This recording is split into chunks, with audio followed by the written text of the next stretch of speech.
What's up everyone, it's Tom here. When is the next altcoin season gonna begin?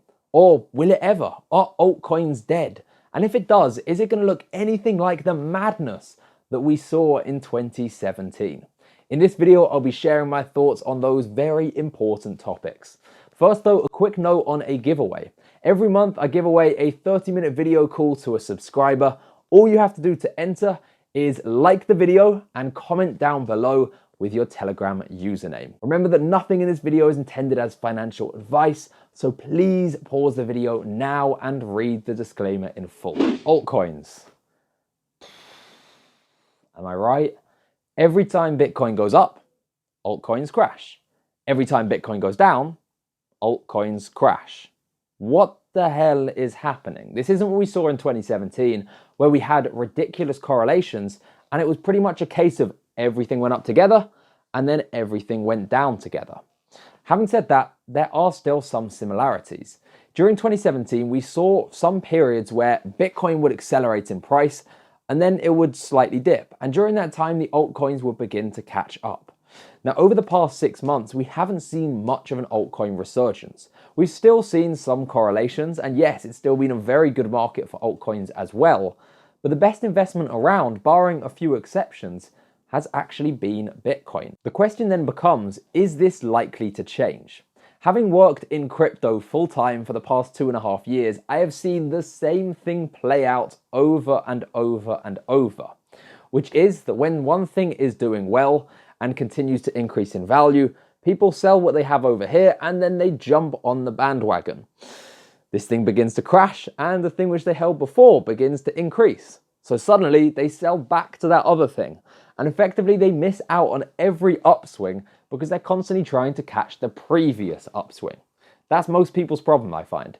Instead of looking forward to the future, they simply look back what has happened in the past 3 months and they just extrapolate that forwards and say this will always continue. That's what I think essentially is playing out here. I think Bitcoin has done very well and some people are taking their altcoins and selling them to buy Bitcoin. But we could well see a resurgence of altcoins. And if you're holding altcoins at this point, it seems like, and there is obviously no guarantee, but certainly what I've seen in the past, it feels like it would be a situation where you're jumping on the bandwagon before the other thing could well accelerate. After all, with the market developing over the past couple of years, we've clearly seen incredible innovation in many altcoins as well. If you wind the clock back 3 to 5 years, it was just about only Bitcoin. Now we are clearly seeing decentralized applications which could disrupt many market sectors. Take decentralized finance as an example. It has immense potential and is already demonstrating significant revenues. Therefore, at this point in time, I'm certainly not thinking the altcoins are dead and everything's going to be Bitcoin. It feels to me more like a swing. Ultimately, nobody can time markets, but it feels like a bad decision to be holding a significant amount of altcoins and then sell those for Bitcoin when altcoins haven't been doing well and Bitcoin has been doing extremely well. Here's what's interesting though. When I talk about altcoins, I'm really only describing the best 5%, because at least 95% of them out there are complete and utter shitcoins.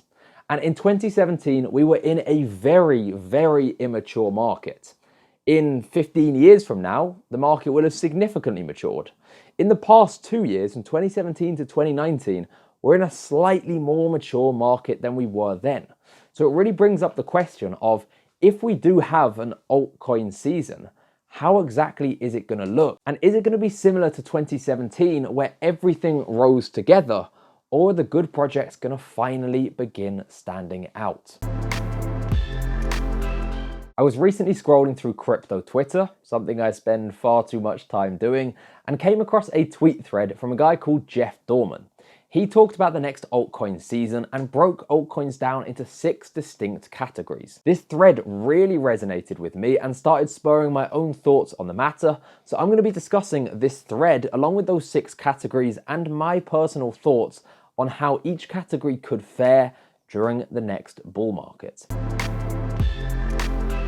The first category is described as the undisputed leader. This is very simple. It is Bitcoin. Bitcoin has always been the leader and it still is 10 years later. Bitcoin has also transcended cryptocurrency into mainstream media. to the point where people like the President of the United States, Donald Trump, are tweeting about it. The conclusion? Very positive for the next bull market, particularly as institutions may get involved as they hedge against traditional markets. Now on this channel, I tend to talk more about altcoins than I do Bitcoin. So let me make it very clear right now. If anyone is investing into crypto, Bitcoin should probably be a large portion of their portfolios as it has been tested over many years and it is usually the least volatile of all investments out there. Category number 2, the clear-cut value proposition. These are tokens which clearly have an economic value, even if we can't agree on the price that they should be. Examples include Binance's BNB token, Bitfinex's Leo token, and Maker. Let's take Binance's BNB token as our example. Now there are many use cases, but I'm just going to focus purely on the discounted trading fees to keep things simple. When you use the Binance exchange, you have to pay a trading fee. Or you can go and buy the BNB token and you can get a discounted fee. Depending on the amount that you're trading on a monthly basis, it's going to be cheaper for some people to just go and buy the BNB token and get those discounted fees.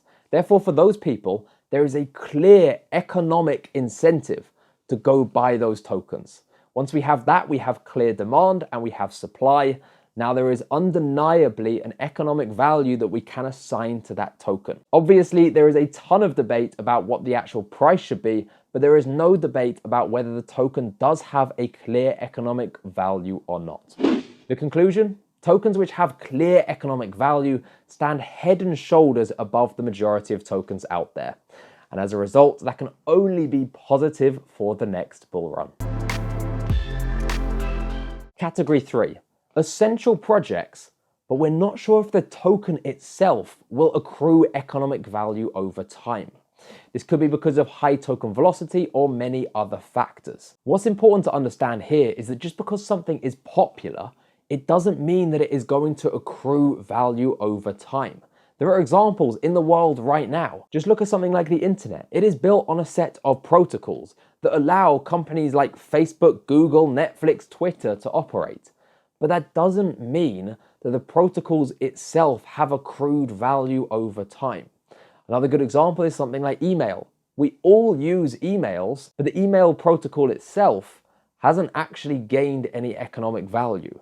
The key thing to understand is value capture. Popularity without value capture will ultimately lead to a protocol which is highly used and is incredibly important, but still the token isn't gaining any economic value. In order for something to gain economic value, it must be popular and be designed in a way which does accrue value over time. There are many examples that I've seen where I think that's a fantastic project and could be used by many people, but still, its token is worthless. Examples given by Jeff include Ether, the 0x token, and the basic attention token. Ether is a particularly interesting one because it is hotly debated. My personal opinion is that I think Ethereum itself is amazing, and if it is able to scale, will underpin so many economic systems globally. You can't even put into context how large it is going to be. But I don't know how much value will actually pass back down to the Ether token itself.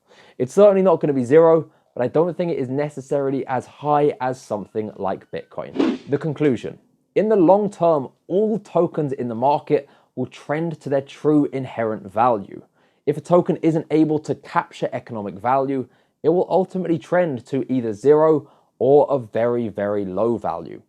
In the short term though, I don't think that the market is mature enough to really differentiate between these types of tokens.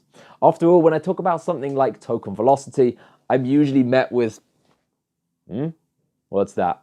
Nobody really seems to understand it. And even when they do, it's a very small category of people. If a very small category of people really understand it and factor it into their investing decisions, it's not really going to change the price significantly. That's why I think in the short term, if these projects are able to generate significant adoption, it's going to be positive for the token price, even if it logically shouldn't really be. Category number 4, huge networks or communities. These are often live networks which have extremely large and very passionate communities. On top of that, they often have a large pile of cash at the same time.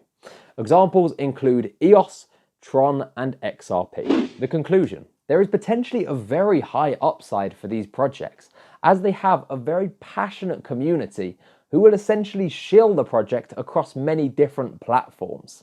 Picture this: if Bitcoin crosses $20,000–$25,000, a lot of noobs are going to move into the market. They're going to head onto Twitter and they're going to see things like the XRP army who are going to shill the hell out of the project and tell them they have to go buy these tokens. There is also a higher potential downside though, as many of these projects are based more on speculation and passion than they are real-world adoption. If these projects aren't able to convert to real-world adoption, some of those passionate community members could end up turning against the project. There is another factor here that we can't ignore though, and that is money. Money isn't everything, sure, but money is definitely something when you are talking about a nascent market and trying to grow a project within it. Take EOS as an example. EOS raised ridiculous amounts of money. So much so, in fact, that they were able to give $500 million to venture capital funds with one goal: to invest into projects building on the EOS protocol. Think about that for a second. There are some projects out there trying to compete with the likes of EOS who have raised 20–30 million to build their protocol. EOS has so much money, they've given 500 million to invest not in the protocol itself, just into projects building on top of the protocol. Now, as I say, money isn't everything, but a project with that much money to throw around and invest is likely to be able to succeed more than a project which has raised just 20–30 million, with all other things being equal. Personally, I will be mostly skipping this category due to the ridiculously high volatility that can be seen with them. I think the crypto is essentially a traditional market with a 10–15 times leverage put on top already. I don't want extra volatility within my portfolio.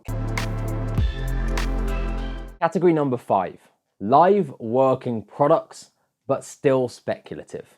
This is the category where the product has launched, but adoption is still relatively low, and thus the price is based more on speculation than anything else. What we have to remember here is going back to what I said at the beginning. 2017 was an incredibly immature market. In 10–15 years, we'll be at a very mature market. And at that point, things will be valued based on their true inherent value. Speculation gets less and less and less as we move along this continuum. So we had 100% speculation for altcoins back here. I would say it's probably still 95% these days, but there is 5% fundamentally driven. The key thing here is to really understand how the market works, not just how it should in theory work, because after all, if it's 95% speculation, we have to understand what are people likely to speculate on. Before a product has launched, if it has incredible factors such as a very strong team, a very large market size, and the token economics look very impressive, people are likely to speculate very highly before that product launches. However, once the product launches, if adoption is very low, it's difficult to use those factors as an argument for why the price should be high, because we're literally seeing a project which isn't gaining much adoption. How can you speculate highly on a product which isn't very popular? The conclusion: this category can lead to high speculative gains in the lead up to a product launch, as long as you have those other factors that I mentioned earlier as well. However, this can also cause huge losses once the product launches and if adoption isn't particularly high. And bearing in mind that we are talking about such a nascent market, there are very, very, very few projects out there where adoption rates are actually impressive. Ultimately, I am mostly going to be avoiding this type of project because the potential loss is simply too high. I may take the occasional opportunity, but if I do, it would be investing just a very small portion of my portfolio. The final category, purely speculative. This is projects that have made no progress whatsoever or simply have no product market fit. Examples include 95% plus of the crypto projects out there. It pains me to say it, but that is the truth. The vast majority of coins and projects are simply shit coins. Now, this doesn't mean we won't see the occasional rise in value from these projects. In fact, I definitely expect that to be the case. We're going to see the occasional shitcoin pump 1,000% in value over the course of a month based on a pump and dump scheme to try and get people to FOMO into it. And then as soon as they do, the price is going to dump as those original pumpers are going to get out of the project. Even looking at something like BitConnect, we saw the BitConnect tokens still have pump and dumps even after they exit scams. The conclusion: avoid this category at all costs. Simply don't ever go near these projects. If they have increased 1,000 times over the past month, run. Don't even go near them. And here's the funny thing. Because this is 95% of the crypto market, what I'm essentially saying with this video is that I think the altcoin season is going to look incredibly different from last time. Because I think only the top 5% of projects are actually going to see significant sustained increases in price. I'm labeling 95% of projects out there shitcoins. And as a result, 95% of the market is going to get left behind in the next bull run. The important message of this video is that if you're holding altcoins, it is important to understand which category they fit into so you can adjust your investing. Most people are going to be holding a portfolio which heavily consists of shitcoins. And if they are, they're thinking to themselves, well, this coin was worth this value back in the day, and it's now dropped to here, but hey, it's all correlated and everything's going to go up in value. I really don't think so. I think only 5% of the market is going to increase with Bitcoin. 95% is going to fall away. Don't make the assumption that just because something used to be priced very highly, that it will return to that valuation. The other thing is that I mostly discuss altcoins on this channel, but it is very important to consider Bitcoin as well. If I was designing a portfolio for someone, a large portion of it would be Bitcoin. It certainly would not be anywhere near 100% altcoins.